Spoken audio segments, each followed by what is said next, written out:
வீட்லேயே ஒரு ஃபட்ஜியான chocolate brownie எப்படி பண்ணுறதுன்னு பார்க்கலாமா? வாங்க. அதுக்கு ஒரு கப்பில் 50 கிராம் பட்டர், கொஞ்சமாக டார்க் சாக்லேட் போட்டு மெல்ட் பண்ணி வச்சுக்கோங்க. அண்ட் இன்னொரு பவுலில் 2 முட்டை, அதுக்கப்புறம் 2 கப் ஆஃப் சுகர் அண்ட் கொஞ்சமாக வெண்ணிலா எசன்ஸ் போட்டு நல்ல ஒரு பீட் பண்ணிக்கோங்க. இந்த மாதிரி ஒரு கன்சிஸ்டன்சியில் இருக்கும். அண்ட் தென் அது கூடவே நம்ம மெல்ட் பண்ணி வச்சுருக்க சாக்லேட் மிக்ஸையும் ஆட் பண்ணி நல்லா மிக்ஸ் பண்ணிக்கோங்க. அண்ட் தென் அது கூடவே 1 cup of all purpose flour and 1/4 cup of cocoa powder போட்டு நல்ல ஒரு மிக்ஸ் பண்ணிக்கோங்க கட் அண்ட் ஃபோல்டு மெத்தடில். அதனால மிக்ஸ் ஆகி ரெடி ஆனதும் நான் சாக்லேட் சிப்ஸ் ஆட் பண்ணியிருக்கேன். நீங்கள் வேணான்னா அதை ஸ்கிப் பண்ணிக்கலாம்.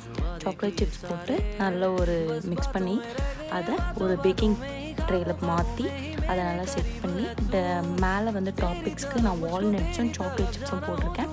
நீங்கள் வேணான்னா வெறும் சாக்லேட்ஸ் மட்டும் போட்டு பேக் பண்ணிக்கலாம். 180 டிகிரி செல்சியஸில் 20 to 25 மினிட்ஸ் பேக் பண்ணி எடுத்திங்கன்னா நமக்கு வீட்லேயே ப்ரைஸ் ரெடி.